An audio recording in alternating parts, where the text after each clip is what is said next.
At yan mga katopa, kung nakita nyo mga topa, nasa loob ako ng motorcycling. At alam nyo ba mga topa kung nasaan yan? Bali mga topa, sa Commonwealth yan mga katopa. At alam nyo naman sa Commonwealth, kinakailangan ang motorsiklo ay nasa loob ng motorcycling. At hindi kinakailangang lalabas dyan mga katopa. At kung lalabas ka man dyan, saglit lang balik ka ulit. Dahil kapag nakita ka ng MMDA dyan mga katopa, may multa yan na 5,000. Kaya sa mga hindi nakakaalam dyan, may multa yan.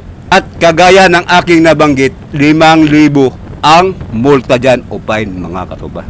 Para hindi kayo magbayad mga katopa, tingnan nyo na lang kung paano ko pinapatakbo ang aking motor sa Commonwealth.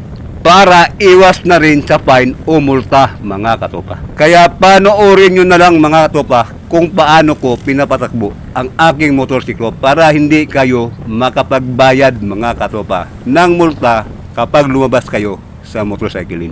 Pero take note mga katopa, pwede kayong lumabas dyan pero saglit lang balik ulit kayo sa motorcycling. Dahil kagaya ng sinabi ko na mga katopa, may multa yan kapag nagbabad kayo sa labas ng motorcycling. Di bali na magbabad kayo mga topa sa loob ng motorcycling, wag lang kayo magbabad sa labas ng motorcycling. Para iwas multa at iwas aberya.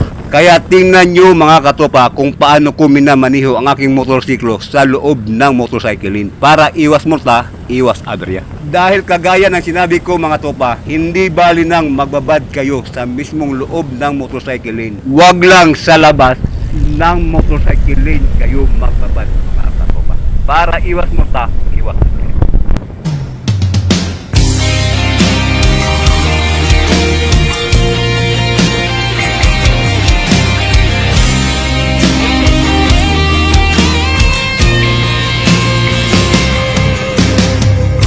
Gulo ang isip sa bawat sandali.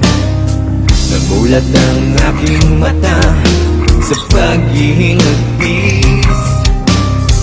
Namamatay na ang ilaw sa gitna ng gabi.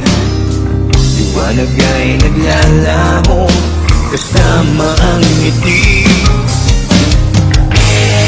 At ngayon ay magbabalik sa